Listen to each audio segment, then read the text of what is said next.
Hi everyone, it's great to see you. We are out to do our gardening early in the morning to try to beat the heat today, and we're coming back to these two planters. So recently I took and potted up the center sections of these planters with fall interest. So let me grab this one here. And I still love this beautiful red tree fern, some coleus, a Swedish ivy, but I am finding that it is suffering from a little too much sun, and you can tell right there. Oh, and then in this particular planter with this beautiful, this is where I tried a couple new potato vines. This is the Medusa potato vine. Loving how that looks. My regular Sweetheart Caroline lime, and then I tried this slightly variegated version with a little sort of pinkish purple around the end. I had a beautiful hydrangea in here, but I know where I want to plant that in the yard now. So I lifted out the hydrangea and I put in this really pretty heuchera. Now this is a darker colored heuchera, this beautiful, which I consider to be a fall color here. And these darker colored heuchera usually do better in the sun, but I am looking out every day and it is just suffering in the heat of the day. It droops way over. I can tell it's not really happy.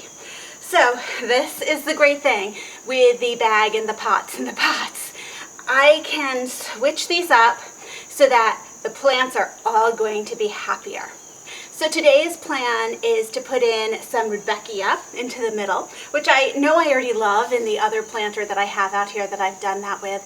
That bright pop of yellow is gorgeous. I picked up a couple more varieties. These are the Denver daisies.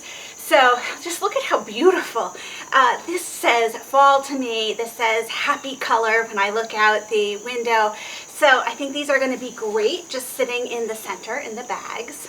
And, you know, remember these are annuals, but you get a good month or two out of them.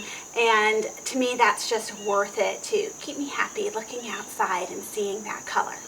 And then we're going to take our shade lovers and put them in a separate pot. And this time I'm not going to use the bag in the pot method, which is not usual for me, but they're going to go into a big pot that's going to have a permanent place in the yard. So let me get started here. I'm going to move these two to the side. They'll be our next planting piece. So as always, I'm grabbing one of the root pouches that I have, a grow bag, and I just noticed these are my last two that I have in the cupboard. So I purchased 10 of these at a time from Amazon. I'll put the link at the bottom. And you think 10 is a lot, but when you're trading them off like this, you go through them quickly. It's about $38 for 10, which really isn't bad. When you think of the price of an actual container or planter, it's really a good deal. And so I would recommend get the 10. You're going to use them and you're going to love them. So I just fill the bottom a bit with some of my potting mix. Remember, it's potting mix and not soil. And these are nicely watered. I might have put too much soil in there. Let's see. Make space for them. Oh yeah, that looks good. And that's just going to fill it up nicely.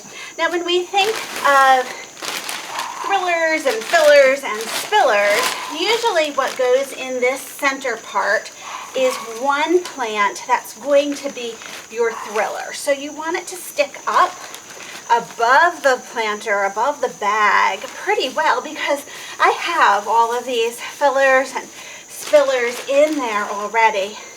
Now always try to do this in a place where you can make a little bit of a mess. So I'll have to pull the deck off with the leaf blower after this, but that is just fine. Okay. And then once you have it all packed down, looking good, you can lower it right in, and we have instant color. Look at that, beautiful. I'm going to do the same for the other side here. My very last grow bag. Now, sometimes I put these in a nursery pot so that they don't collapse. And I would have done that this morning if I had thought of it in time. But now it's just a little harder to add your soil, your potting mix, with it kind of collapsing. So if you have a bigger pot to set it in, it does make it a little easier. But if you don't, you can definitely work with this too. Look at all of these flowers. Oh my goodness. It feels like fall. Okay. They are beautiful. Now, if you find that you have some that get to be looking like they're past their prime, sort of like this one here, you have a choice.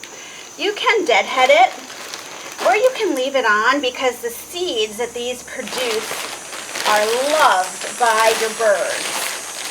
So sometimes it depends what mood I'm in, whether I deadhead them or whether I leave them on there.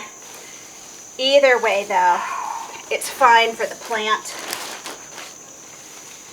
Okay. Oh, this is looking so pretty.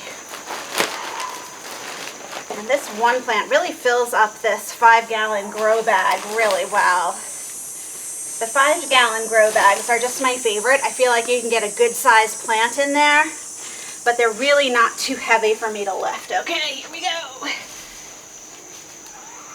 And we press that in. Oh, that looks so pretty. And this is going to be so much happier in the sun than all those shade plants were. Let me get this cleared up and I'll bring in the shade plants for our planting. So now I have my 2 beautiful planters that will be up here on the deck in a little bit more sun, and I'm going to be planting up this very large pot that's actually going to go live in the side garden, which is very shady. Not the new side garden that we planted, which has more sun, but the other one which has 2 beautiful river birches in it that really provide a lot of shade. So usually what I do is I start with my big 22-inch pot here, and Dan has already drilled a lot of drainage holes in the bottom, which is wonderful. Always really important to make sure you have good drainage for your planters, especially if you're going to be using them long term. And then I always use an, upside down, Upsy-Daisy plant riser. So there are different brands of these. I happen to like this one. I use a 22-inch large pot, and then this is a 16-inch plant riser. So when I lower it in, it brings the bottom up. Now there are holes for drainage in here too. It means that this big pot, one of 2 things. Either I can put my grow bag in here now, and it'll be right at the right level, which I love doing. Or if you're going to plant it, like I'm going to this time without my bag in the pot, it's going to make it a lot lighter because this bottom part now is not filled with soil, but I still have that good drainage that I need. So you hear of people putting gravel or stone or wood chips in the bottom to bring it up that way, but you're adding a lot of weight. And I find that for me, who likes to move things around, this is going to be plenty heavy enough this way. In fact, I'll probably have Dan end up helping me move this on anyway, just because it will be heavy enough. So I have my main pot. I have my pot riser in here with the drainage holes punched in both of them. And I'm now going to add my potting mix to this part. Oh my goodness. Okay. I'm going to put some potting mix in, not all of it, because I want to put my plants in too. Okay. Now ultimately you want to leave about a 3-inch gap at the top that your soil is not going to reach. That way you can water this without the soil going over the top. And I'm going to start with my beautiful heuchera. I just love this, and I do have the one little bud stalk here, and I know a lot of people don't really like those bud stalks. However, your pollinators love those bud stalks, so if you can put up with them, it is a great thing to leave in your planter. This doesn't get super tall, and it's a perennial. It's going to come back year to year. So I want this where you can see it in the front. I think that'll be a good place. And the great thing is I leave this pot out now, I know this is going to be back in this planter for next year. Now my other big piece here is my red tree fern. This is not a perennial, but oh, it is so gorgeous. And it's a little taller, so I'm going to put it back here so it can peek out. I love how this red color just catches the beautiful red of the heuchera. That is a gorgeous combination. Now I also had purchased a couple of these nice coleus, which are kind of fillers. I'm just going to add them in. I have another one over here. Look at how cool this is. This is under the sea copper coral. So there's like a whole line of coral under the sea coleus. Sorry, forgot what I was going to say for a minute. And they kind of have these little ripply edges that look like coral that you find in the ocean. It's just a really cool piece to add in. I think I want that more towards the center. And I need a little more dirt. So this is kind of a, you know, it's a work in progress. As you go along, you add a little more dirt, you rearrange things so you end up liking it. And fortunately, plants don't really mind being rearranged too much. Oh, this is looking nice. Now I have my Swedish ivy. This is this beautiful Swedish ivy. When I flip it over, you can see the purple color underneath it, which I think is just spectacular to go with these nice greens and purples. And I'm going to add a little dirt to make that happy. Oh yeah, that's looking good. I have space for one more thing here. You know me, I always have something laying around. Let me go check. Okay, I figured out what I was going to do. I have a very large coleus in a planter. It is drowning out a beautiful hosta that is near it. So what I did is I cut off 3 large stems. Now the cool thing with your coleus is when you do this, they will root into a new pot. So I'm going to trim off the bottom so you just see the stalk there. And I'm just going to stick this in here as a filler.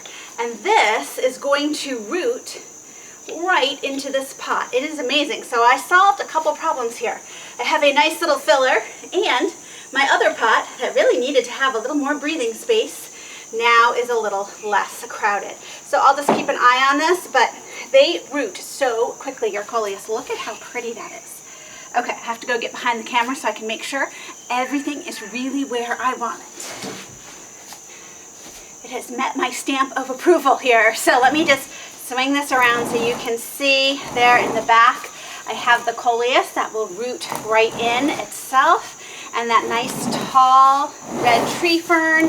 I love this planter. So I'm so glad I made this change. And sometimes I plant something and then I think, ooh, for some reason, whether the plants aren't as happy as they could be or whether I'm not as happy as I could be with it, it's good to make that little change. So this was a really easy change, just combining those 2 bags into this one large pot and adding a couple beautiful rudbeckia.